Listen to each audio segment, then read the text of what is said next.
Hello and welcome to another episode of Two Guys and a Chainsaw.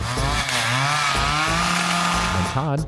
And I'm Craig. Well, Craig, as we often do, we sometimes when a very famous or very popular actor dies, we try to pay tribute to that person by finding a horror movie that they may have starred in or appeared in and reviewing that. I think it was a couple weeks ago that a person named Robert Forster died. Now, that is not a name that immediately springs to my lips when I think of famous actors, but if you've seen this guy, you know that you've seen this guy. He's got over 180 credits to his name on IMDb. He's played in a ton of very big movies, as well as a lot of TV. He's just one of those familiar faces, one of those people that you would see quite regularly, off and on television or in movies, sometimes playing a leading role, more often than not playing a kind of a side role. And he died at the age of 78 on October 11th. So we went back through his history, his oeuvre, and we found a movie that had actually been on my list for a while. It's a film from 1980 called Alligator. And I think I was just perusing around the internet as I am doing and looking at these lists of movies to see. And I probably saw a list of monster movies, basically. And this one was on it in some way, shape, or form. And I had added it to my little personal list of movies to see. And so we saw this as an opportunity to chalk that one off the list. Now, it's interesting because this movie has an 83% positive rating on Rotten Tomatoes.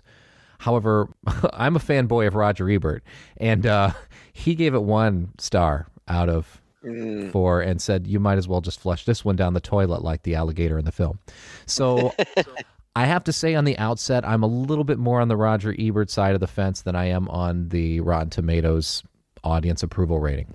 So how about you, Craig? Have you seen this before, heard of it before? No. I mean, those of us who grew up in the 80s knew about the whole urban legend of the alligators in the sewers. But even when it was an urban legend, it was always kind of a joke. I don't think anybody, or at least nobody I knew, really believed that was going on. But it was an urban legend there for a little while. So it doesn't surprise me that somebody capitalized on that. Yeah. I am surprised at the high rating. It's not terrible. It's just kind of terrible. It's just not very good. I mean, it's all right, I suppose, but it is what you would expect it to be. There's an alligator in the sewer, and people have to go for it and eat some people, and that's about it.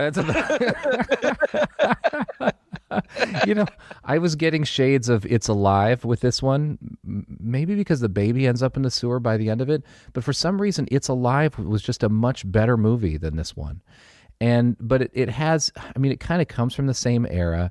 And there was another movie I was getting shades of while I was watching this, and that was called Avalanche. I don't know if you've ever seen it. No. Robert Forster was also in that movie.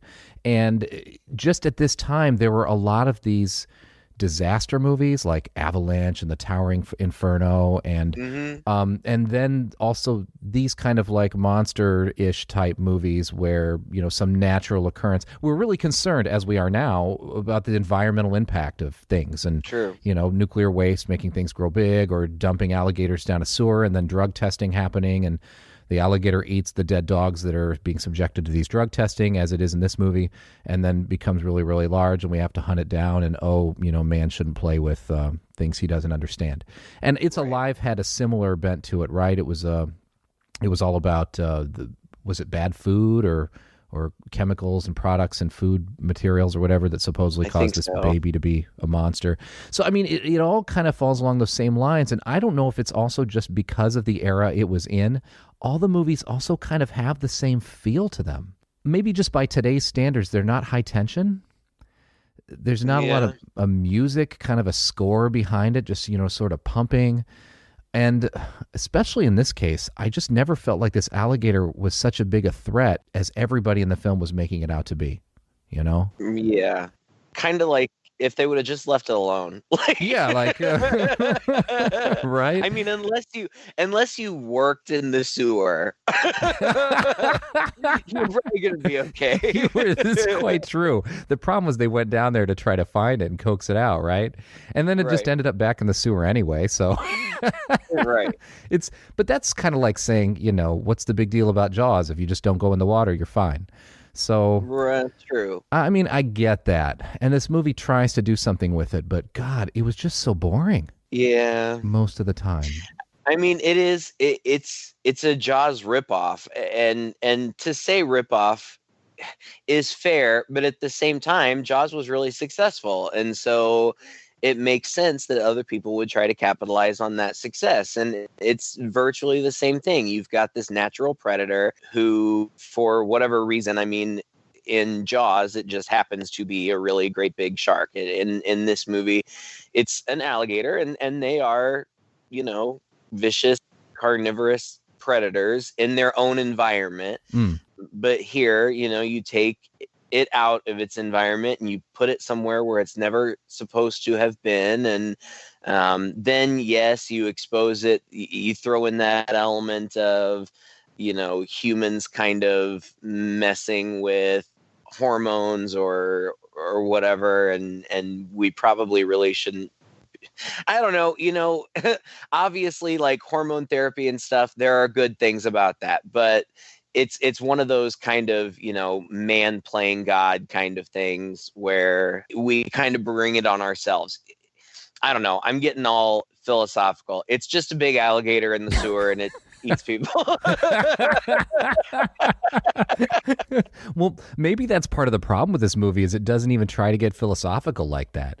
I mean, the movie is really about this alligator that gets flushed down the toilet and 12 years later has grown to this massive size.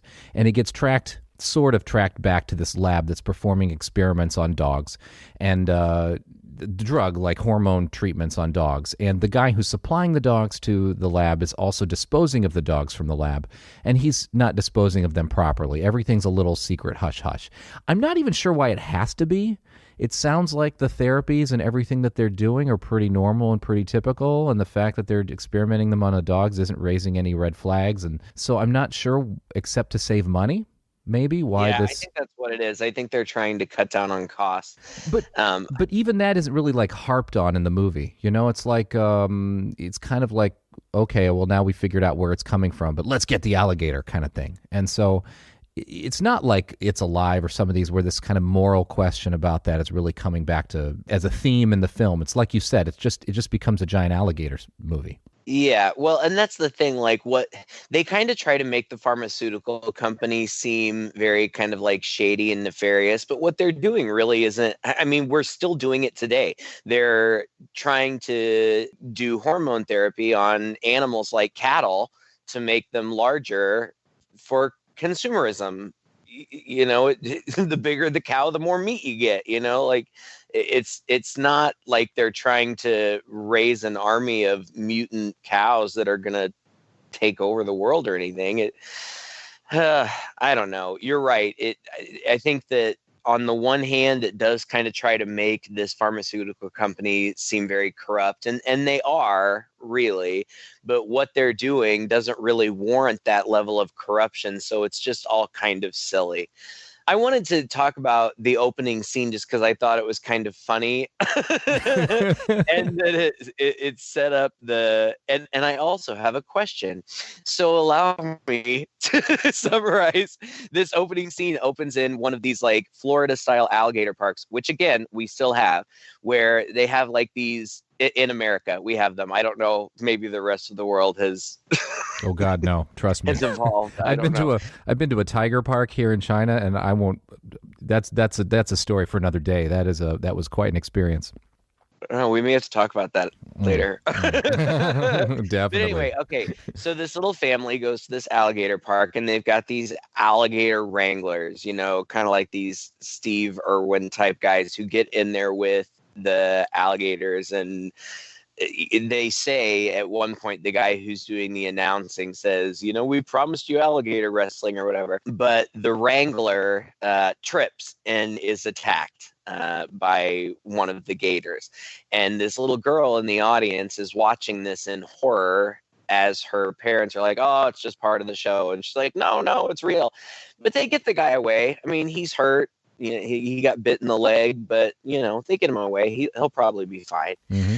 I don't think we do this anymore, but I do know that this was a thing back when we were young, that they would sell baby alligators as pets to children. So this young girl, Marissa, gets a baby alligator and she names it Ramon. And I will refer to the alligator from this point forward as Ramon. Ramon. You got to roll your R when you say that. Come on. Give him proper respect. Ramon. Yeah. So she gets this little alligator and she takes it home and she puts it in a little terrarium and it's all cute and she's talking to it. And then for no apparent reason, her dad comes home in a rampage, and because he can't find her, like, this is my question. What is his problem? Like, he comes in the house, he's freaking out, he can't find her. And because he can't find her, he decides he's going to flush the alligator down the toilet. Yeah. Injured and traffic has been Chicago.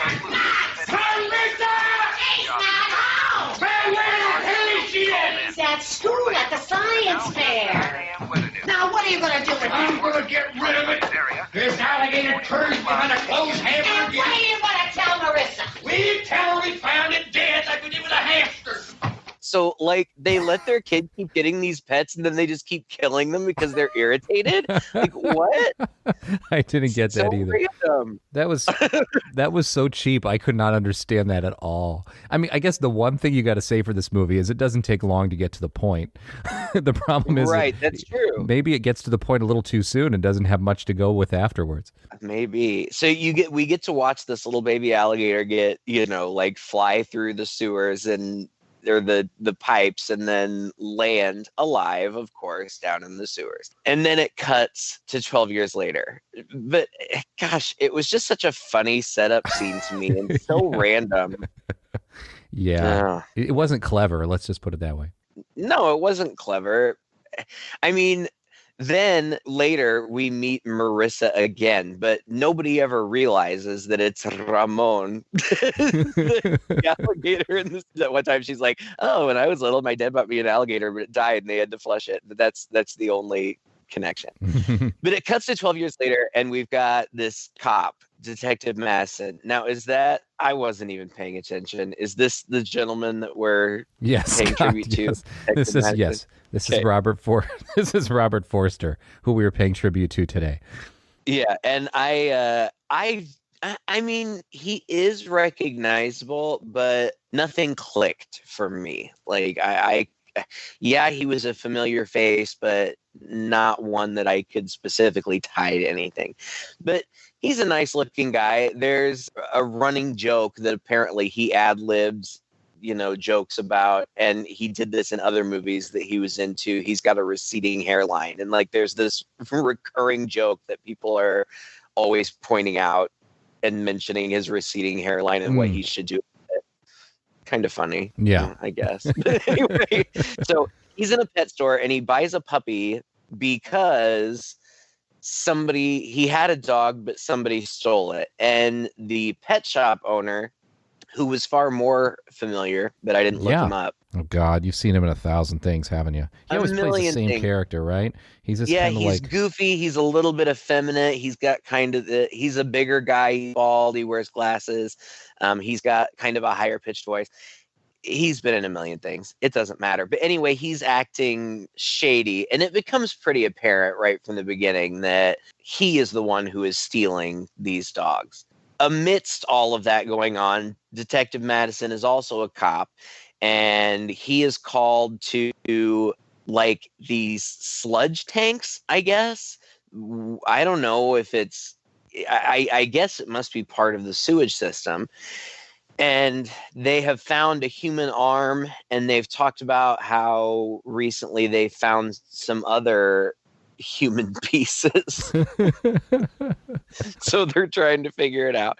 And they've also found this dead dog, and they have done investigation, and there's only like 3 of these dogs registered to anybody in town, and they found the owner, but the owner's like, this looks just like my dog, like the exact same markings and everything, but my dog was a little tiny and this dog's like great big. Mm-hmm. Dun, dun, So we dun. know there's so there's something going on. And then we see the pet shop guy stealing more dogs, and he's selling them to this place called Slade Pharmaceuticals. As you already mentioned, not only is he supplying them, also taking the dead ones and dumping them in the sewer. And when he goes to dump them in the sewer, he like throws them over this wall. But when he looks down there, he realizes that they haven't actually gone into the water. They've just landed on this like ledge near the water. So he goes down there to kick them into the water. And while he's down there, he gets eaten by Ramon.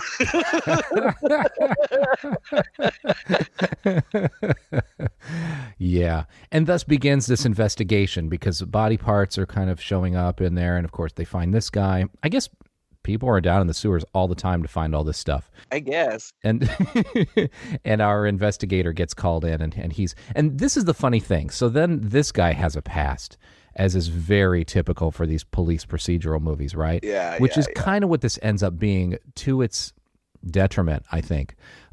Most of the movie becomes about him. And the problem is it's not terribly interesting, because he has a past. He had a partner who got killed on one of these assignments. And for some reason, the press is really hounding him about it. Well, just this one guy, like there's just this one asshole reporter who like brings it up out of nowhere. Like, Yeah. it's of nothing. Like, Yeah. Why do you care? yeah, it's just, let's poke at the elephant in the room or whatever. Like, it doesn't have anything to do with the investigation. It apparently happened some time ago. It's not like it's a big story. So I don't even know why this, I guess he's just like a muckraker or whatever. But Yeah, and it's hard to understand why all of the reporters in this room, when they do their little press conference on what's going on, are hounding the cops so much. I mean, who expects them to really know what's going on this early in the game, let alone blame them? Officer Madison, aren't you the same David Madison who lost his partner in the Hotel Baldwin incident in St. Louis? Yeah. I believe in that case your partner was stabbed to death, wasn't he? It was shot.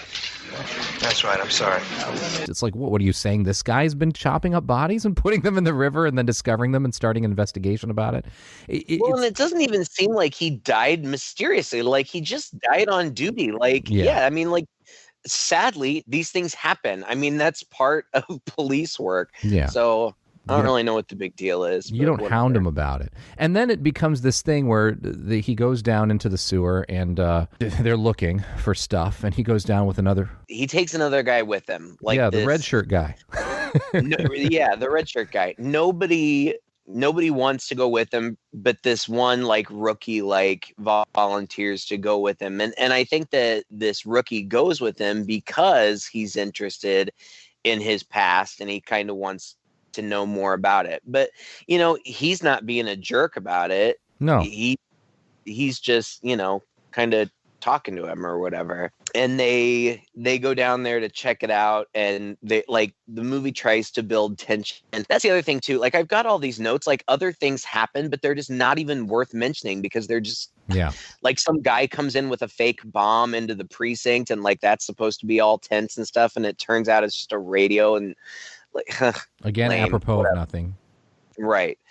And then they're down there in the sewer, and to build tension, Kelly is the rookie guy. He disappears, and Madison's running around looking for him and shouting his name. And then he just reappears out of nowhere and gooses Madison like it was some big joke or whatever. Yeah. God, I say whatever a lot. I listen to our podcast and I'm like, stop saying that. You sound so stupid. Oh yeah, I keep all those. Sorry. Sometimes I stick a few extra in just so you sound a little more stupid than me. I'm like a 90s teen girl or whatever. Like down the sewers and whatever. Gooses him and like whatever, and then they like run out whatever, and like he like shimmies up like whatever. I don't even Whatever. know. Yeah. So, okay, right. So Ramon, and we see, there's some cute stuff like after Kelly gooses Madison, like they're just standing there and one of them happens to kind of swing their flashlight so that it shines behind them just briefly. And you see that the alligator is right behind them. They're just, I don't know, walking around. Yeah. And we get POV shots from the alligator and it starts chasing them and it chases them and Madison starts to like shimmy up. What do you call those? A ladder. It's a ladder, yeah, Craig. but like, it's a manhole, right? Yeah.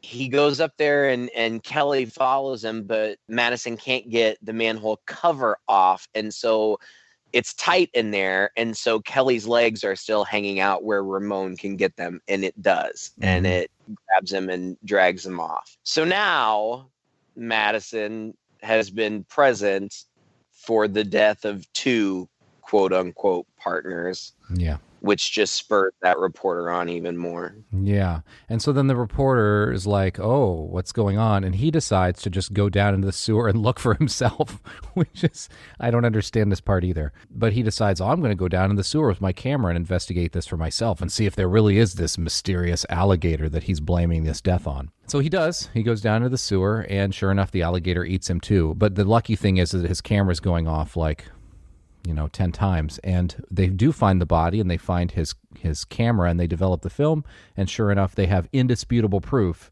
that there is indeed a massive alligator in the sewer. And I just felt at this point like the movie just kind of blew its wad right there at the beginning, because I thought this reporter was going to be the bane of his existence, like for basically half the movie, and this was going to be this huge thorn in his side. No, he gets offed right away, and he ends up supplying the proof to everybody that there is indeed an alligator. So this whole thread of blaming this cop and teasing this cop ends about 30 minutes in, and the rest of the movie just is about, okay, now we all know there's a giant alligator, let's go find it and get it. But the movie still tries to make half of the movie about this cop and about his relationship and how he is, and he gets kicked off the force because, in the midway through this investigation, because he's asking questions of the pharmaceutical company, and the guy who runs it's, really important or something, and so he apparently just nudges the chief to knock him off the force. The chief says, "You got too close." Which, it's out of my hands. I don't know. It all comes across as a little silly. Quite honestly. And then he, in the meantime, is hooked up with this girl. The girl is now a woman. The girl whose alligator got flushed down the toilet decided to become a reptile expert. Luckily, she's still in the same town. The town has a need for a reptile expert, and is doing experiments and things or whatever. And he hooks up with her, and they form a little bit of a relationship as well. By the end of the movie, it becomes him and her trying to find the alligator while nobody else can. Oh, and that whole thing is so forced. That relationship is so forced. Bad. God, we'll get to it. And I can't believe that we're barely halfway through the movie, because I'm reading like the things that happen next, and I'm like, isn't this the end? No, it's smack in the middle. Like, once everybody believes now, because everybody was making fun of him before for saying there was an alligator in the sewer, but now everybody believes, and so they send like a SWAT team down into the sewer, and they just go down there with like pots and pans to make a bunch of noise. And the scientist Marissa is like, yeah, as long as they keep moving and making noise or whatever, they'll flush the alligator out. The alligator will come out. And we see them doing this, and we see that Ramon is on the move, but they fail to flush it out. But apparently, I guess, because it's been so disturbed in its habitat, Ramon then bursts out of the sewer drain onto the street, which I guess was my favorite part of the movie. Yeah. Like, it was the most exciting part, and it looked stupid and fake, but at least fun. Like, this giant alligator bursts out of the sewer through the sidewalk. Concrete. Like, yeah. through all of this concrete onto this populated street where kids are playing and people are walking, and it just kind of goes on this little rampage, and it bites a cop's legs off, and at least it was exciting for a second. It's a bunch of excuses to get people laying down on the ground where they're easy prey for the alligator. I don't know if this is true, but I've heard that if you're ever approached by an alligator, the best thing for you to do is just stay standing, because apparently they can't turn themselves sideways to bite you. I'm not sure if that's actually true, but at least in this movie, it seemed like really the only danger you were in with this alligator coming towards you is if you could do more than walk, and you were laying down on the ground for some reason while it's coming at you. I'm still not convinced that this alligator was super fast. And it was just from here on out, now that it's above ground, it's this sort of magical alligator that can be where he needs to be at any given time. Well, even though he's so massive, nobody can seem to find him. Yeah, it's enormous and they can't find him. Like, that doesn't even make any sense. No. Like, get in a helicopter. Like, it's supposedly bigger than a car. If it's really bigger than a car, it shouldn't be that hard to find. Well, it's still moving like an alligator. I mean, it's not teleporting or anything. It's not like running like a dog. And they find its footprints and like make casts. And so I guess, Marissa says he's agitated and he's had all of this exercise, and so he's going to need to rest. So he's going to go for water.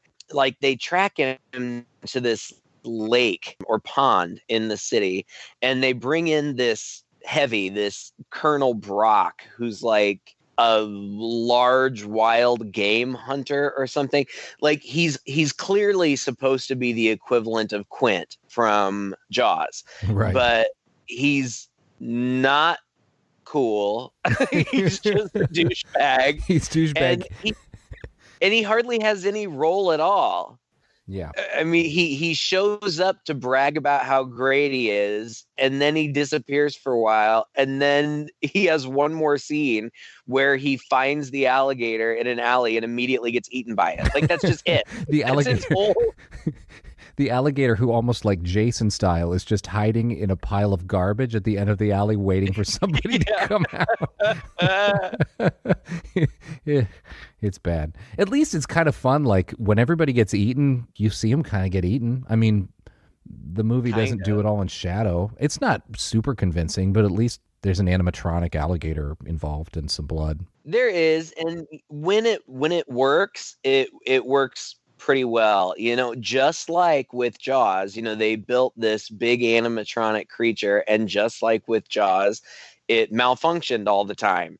And so they were only able to use it partially, and otherwise they just had to film an actual alligator on scaled set. Yeah. Which, I was reading the trivia, and it said, they had to do that, and it's totally obvious. Well, I didn't think it was totally obvious. I think it was actually quite cool, especially toward the end of it. We get this, kind of I realize I'm jumping way ahead, but there's the obligatory end scene where it's just the alligator and the detective running through the sewer, and there's this long tracking shot of the alligator stalking through the sewer, and it's quite good. Yeah, that stands out vividly in my memory. Yeah. I like that.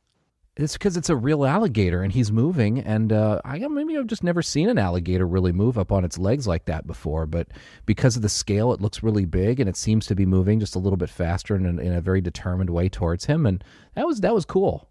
No, I mean, it didn't bother me at all. I thought it looked natural. I mean, and I suppose it was, if it was an actual alligator. But, at the same time, it is very, like, it's stalking. Like, I don't know. I'm no expert. I supposedly alligators can move fast. I mean, this alligator in this shot was not moving fast. It was just kind of ambling down the sewer. But it didn't bother me because it seemed menacing just because it was so big. Yeah. Big and muscular. Right, exactly. I didn't need to see it racing down the sewer in order for it to be intimidating. My favorite bit in the whole movie. So the alligator's loose, but nobody can find it. This guy gets killed in the alley, but then it scurries off somehow. And then we get to a house where these kids are having a party. Oh my God. And we knew. So we had seen the alligator had been hanging out in a swimming pool. This part is so funny because I don't know where but I had seen just this scene Really? somewhere else.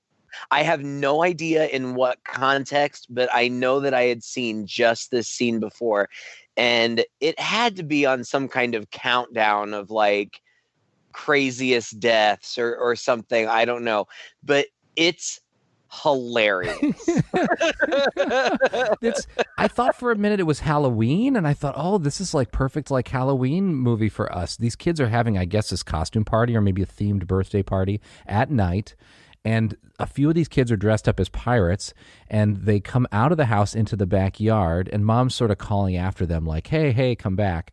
But they decide they're going to walk one of their friends the plank. They're going to have him walk the plank, which is the diving board that leads into the pool.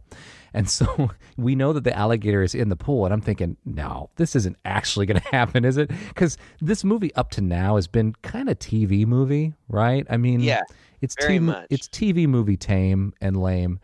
But they walk this poor kid who's blindfolded down the plank, and then you see this alligator in the bottom. And about the same time the kid notices there's an alligator in the bottom and starts to scream, he either slips or the other kids don't notice and they push him. Something happens. Anyway, kid falls into the pool and right into the jaws of this alligator and gets eaten.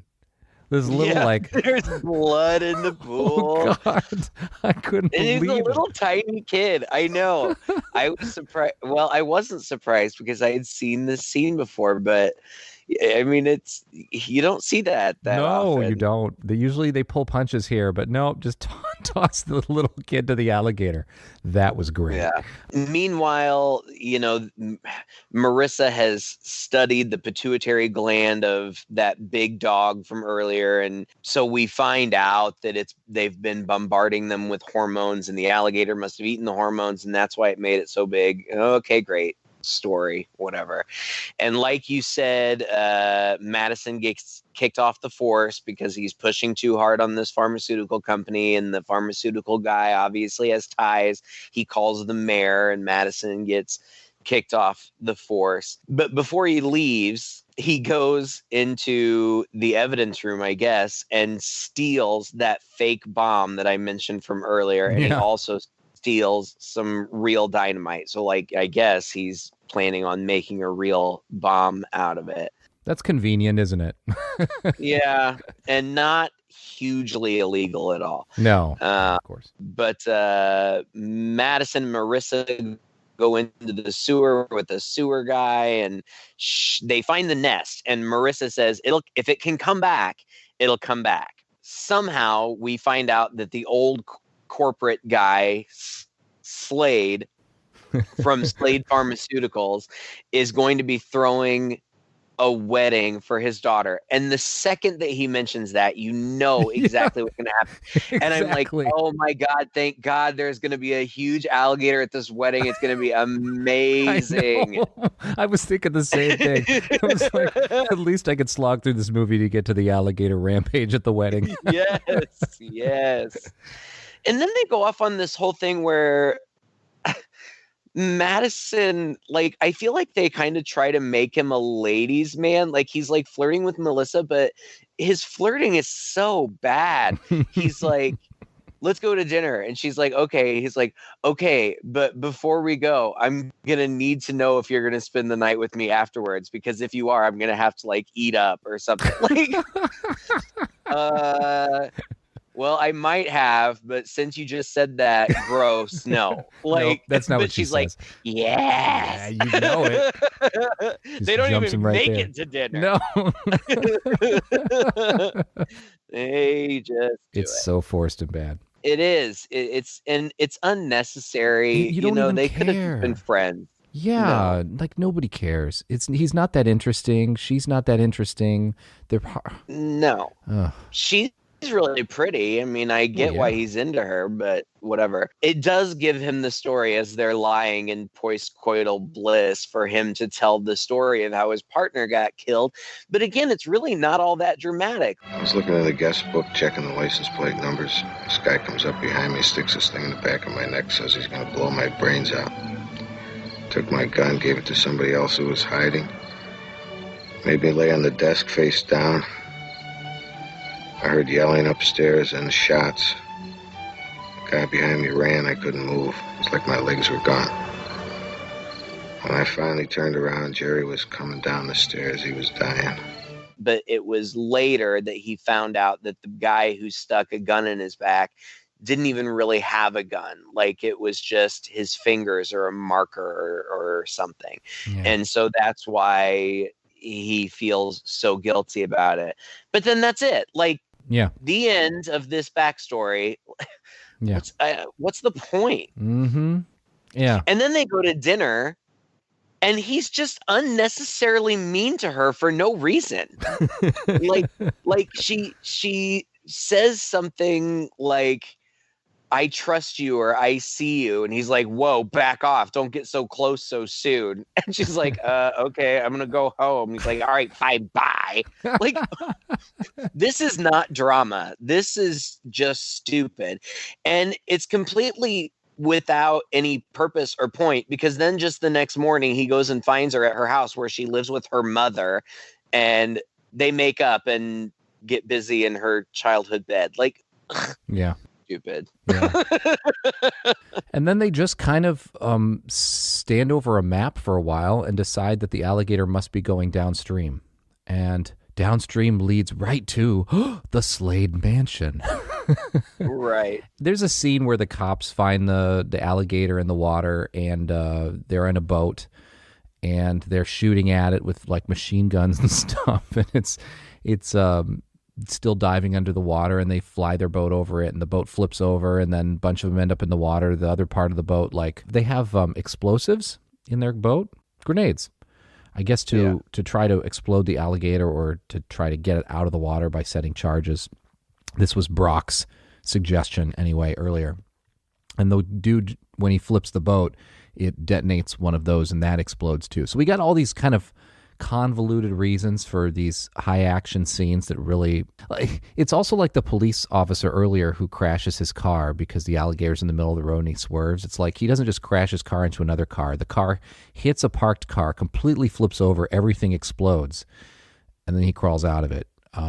Just doesn't really ring true. No, that's the problem with the action scenes. Like, the writing is just bad. I mean, there's not, it doesn't feel like a natural progression. It's just like, okay, it's time for an action scene now. Yeah. Let's do it. And they're fine. You know, I can only imagine that, like, this boat scene, you know, probably cost some money, and you got things exploding, you know, boats exploding and the alligator attacking, but it doesn't advance the plot in any way, except for it's just another alligator attack. And either these cops are entirely inept, or this is an indestructible alligator, because there are like 5 or 6 guys shooting at it with a machine gun. Yeah. And if it were completely submerged, I could kind of buy, okay, you know, maybe the water is causing the bullets to change trajectory or slowing them down, and so it's not hurting them, whatever. But it's, you know, like, they can see it, and it's supposed to be 30 to 40 feet long. If they can't hit that, what is the point of having these guns? Like, you may as well just stand on the shore and throw rocks at it. Yeah. And so, you know, it makes no difference. Again, it's just an alligator attack scene, but yes, it leads to, it's headed towards the sewers, but for some reason it's going to need to make a stop at the Slade mansion to get revenge upon its creator. Come on. I guess. This is beautiful. And attack this wedding. It's like Frankenstein. It's clever. Well, this scene alone is really worth it. Yeah. But you could just go on YouTube and search for this scene. Like, that's all you need to see. The alligator shows up, and like, it's like a dog like runs up and sees it, and then the dog turns her tail and runs away, and then the alligator just attacks. And the best part of it is just, they are just I don't know how they're doing it, but they're just throwing people around. Like you just see people flying through the air in every direction. Well, it's hilarious because apparently the alligator is whipping its tail around as well as eating people. So that's what's supposed to be slapping people through the air. It's really cool, actually. And then again, when it's chomping down on people, it really is. So it's fun to see. Again, the action is really poorly done. Outside of that, there's a whole deal where the Slade has locked himself in the car and won't let one of his underlings in, and yet the car doesn't really move or go anywhere for about 5 minutes to give the alligator time to mow through the crowd, so it can get and have that scene where it bites the guy as he's trying to get into the car, and then it like bites the guy, eats the guy up in front of Slade in the car, and then uses his body and also his tail to just bash the car in, which is smashed it entirely. Yeah, right? It was quite nice. Smashed it to the ground, and you see Slade's some appendage hanging out all bloody. So at least you know that the real bad guy got what was coming to him. That was kind of satisfying. It's nice that the alligator, knew which address to go to and how to take care of business, And I thought it was so funny.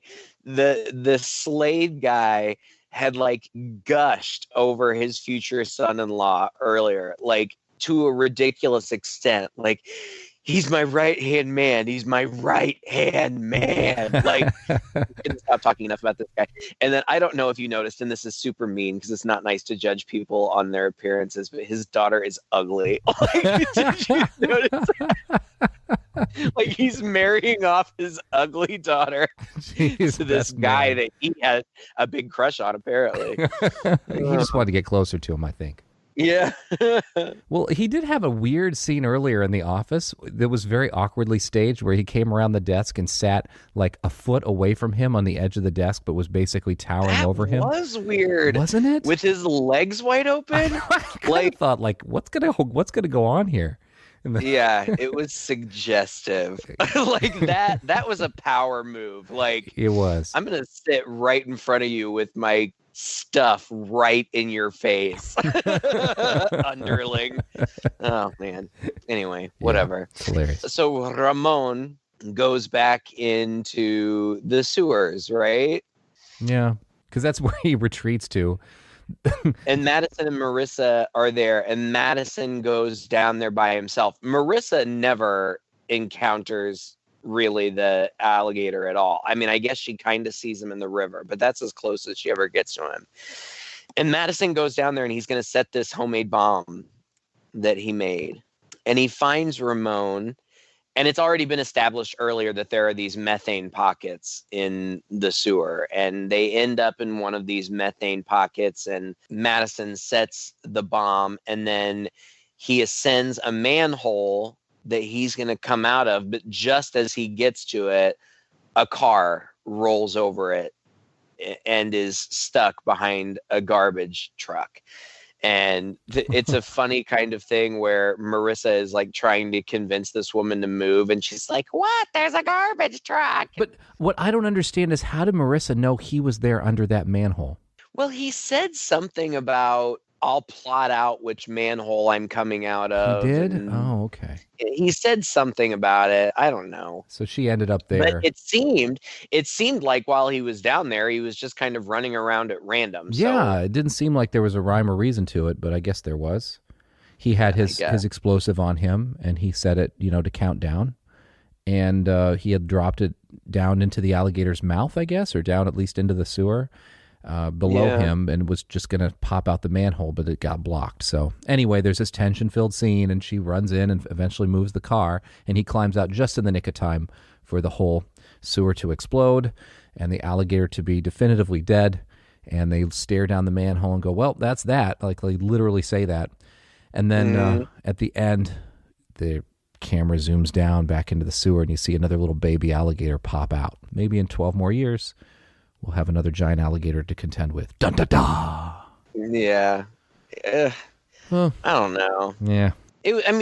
For what it is, there were these creature flicks around this time many of them inspired by the success of Jaws, and none of them ever captured what Spielberg was able to capture for whatever reason. I don't even remember. I think there was like Grizzly, right? Like, wasn't there a bear one? Yeah. And there were some other ones too. And this just followed suit. And it makes sense. When there's a popular formula, there are always going to be people out there who are going to try to capitalize on that. And I get it. It's not by any stretch of the imagination the worst movie we've ever watched. It was fine. The acting wasn't great. It wasn't awful. The whole thing, aside from being a little bit more gory than TV movies would have been at the time, it felt very much like a made-for-TV primetime movie. Yeah. But there's nothing inherently wrong with that either. The story's not great. The character, I don't particularly care about any of the characters or their backstory. There's nothing to say, oh, well, at least there's this. It's just a cash-in movie, and that's a shame because it's got some decent names behind it. I mean, the writer is John Sayles. John Sayles is another guy to come out of Corman's shop. He did Piranha. He wrote the screenplay for that. The Lady in Red. He did Battle Beyond the Stars, which was a childhood favorite of mine. After he did this, he was doing The Howling, Clan of the Cave Bear, 8 Men Out. He's still writing. Well, and the director, Louis Teague, directed Cujo, which is excellent, and he did Cat's Eye, which isn't excellent, but I enjoyed a lot. Jewel of the Nile, which isn't excellent, but we watched that a ton, and that was big. Navy SEALs. Yeah. He's done a lot of great stuff. So it's and again, the guy that we're honoring here, Robert Forster, certainly fine in this movie. I mean, he's doing the best with what he has. He just isn't given anything, but there's nothing wrong with his performance. It just isn't a great movie. It just really isn't. It's not scary. I mean, it's just kind of fun to watch this alligator do its rampage every now and then. And it doesn't pull too many punches there. It eats a kid. That's cool. We don't see that often. No, true. that scene is memorable. That's true. And that's the thing. There are a couple of memorable moments. I'll remember that scene. I'll remember the scene that we mentioned before of the alligator kind of tracking through the sewers. That looks cool. And the alligator bursting out of the subway grate. It didn't look real. And I think that what made that part satisfying for me is because there were so many people around to witness it and to react to it. Overall, I wouldn't watch it again. No. It doesn't merit a second viewing. And aside from folks like you and me who just kind of try to get our hands on as much of this stuff as we possibly can, I wouldn't recommend it. There are far better creature movies out there that you could watch. Yeah. You can skip this one and just enjoy us making fun of it. That's probably the best. Yeah. Well, thank you again for listening to another episode. And if you enjoyed this podcast, please share it with a friend.